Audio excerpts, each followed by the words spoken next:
Hey, how's it going, everybody? We're back on the water doing another test for you guys with the Crescent Cres-Craft. This time it's on the power kayak setup. This is going to give you 360 Millennium seat, ball bearing slides to run a foot steering system for your rear mounted kayak motor. On this one, I am currently set up with the Torqeedo 1103. If you're looking for the updated model to this, it's going to be known as the Travel Ultralight. Battery back in the back. Internal lines all ran here. Throttle mount, I've installed it on my Millennium seat here so it spins with my seat. My up-down line to pull my motor up and down, I'm using the Garmin system. So you simply come back here, pull, and it'll just freely drop. And then lay it back in. Super awesome system, all track mounted. It's great. And then here's the slide system you're going to get. This has all got ball bearings in it, so 4 on each side with the rail system. Your lines will be tied directly to it to steer.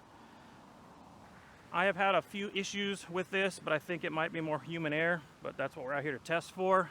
As this is a new boat, more and more info will become available. So the first time out, I think my setup too loose, and so I had a lot of scraping on the rails.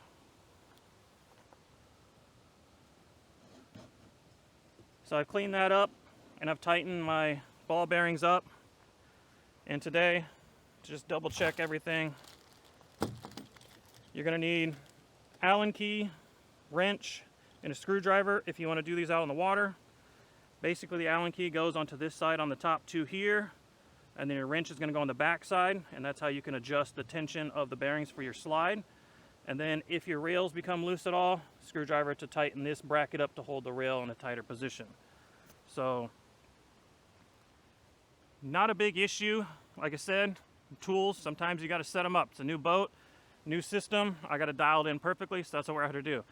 But let's get on the water. This is, I think, my third trip out here with this setup, so I'm pretty comfortable with it. I already know the speeds, but we'll go ahead and document it for you guys so you can get an idea for what you can expect if you want to set up like this.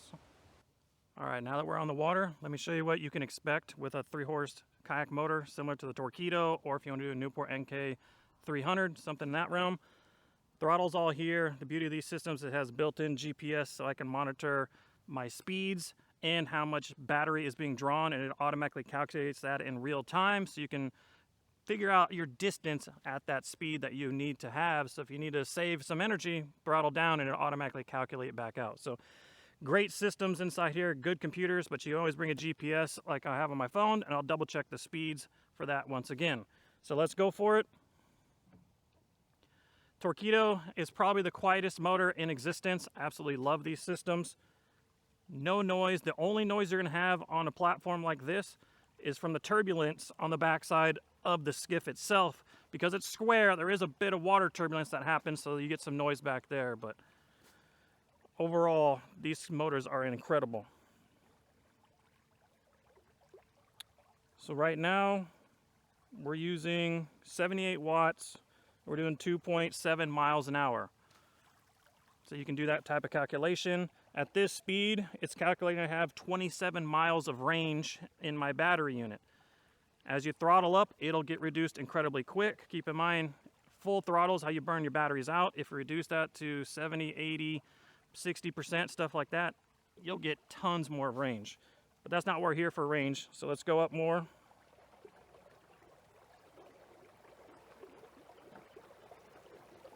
That's 200 watts. Bumps us up to 3.5 miles an hour. And that'll drop us down to estimation of 12 miles of range. And keep in mind, the skiff's a pretty big platform, so the smaller your boat, the more efficiency you're going to get out of these motors. But this is a great combination to have these 3-horsepower style kayak motors on a platform like this. So let's go full throttle.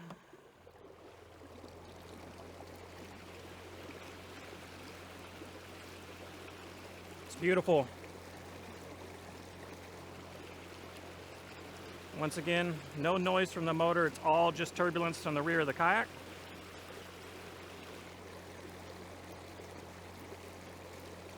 And we'll go both ways to confirm the readings. But right now we're sitting at 5.7 miles an hour.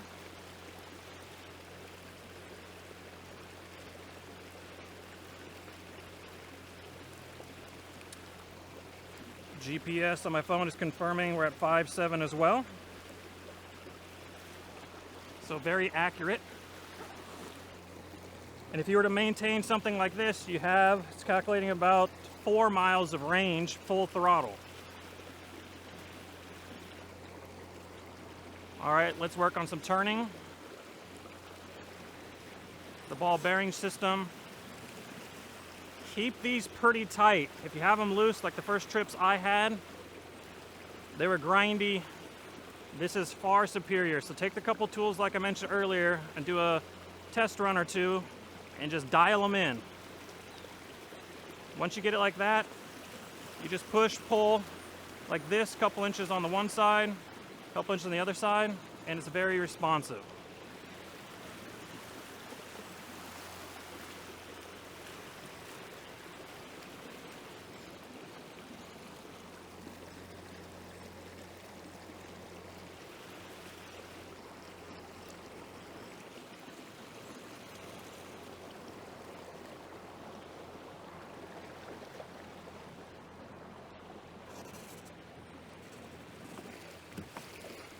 One other thing you need to realize when you're running these big motors that I do hear quite often if people don't have a lot of experience. These have so much power and torque and weight on them on the rear for this type of a foot steering system. When you have one fully turned like we just did, it feels like you have to put a lot more force to bring it back, and that's because you kind of do. But you have to make sure you pull your foot back to then have the slack to come to push it back. So if you're trying to do a tight turn, throttle down so you can do that tight turn, and then it'll be easier on your foot left and right when you're doing your turns.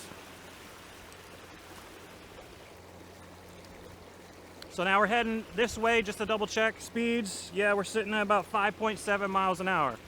So I've messed with the motor going up and down in the depths and the different pitches and stuff. I couldn't dial it in to where I could eclipse the 6 realm. I touched it a couple times, but 5.7 to 6 is as far as I can get it. If you have a different weight or something like that, you can probably eclipse it, but I'm 6'2", 260 pounds, so that could have something to do with where it is. So I can't hit more than the 6 miles an hour, but that's still really solid on a big platform like this.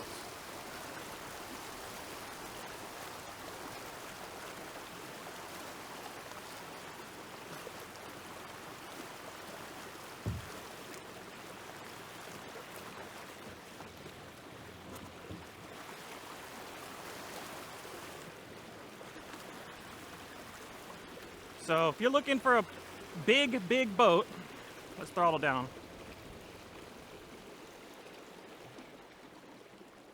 If you're looking for a big power kayak, this is definitely something you need to look into. You know, it does have the versatility of potentially in the future, Crescent will be selling the parts to where you can swap on a transom mount or the bench seat if you want to have a skiff in power kayaks, you know, type of platform you could switch off of, which is pretty unique in the industry right now.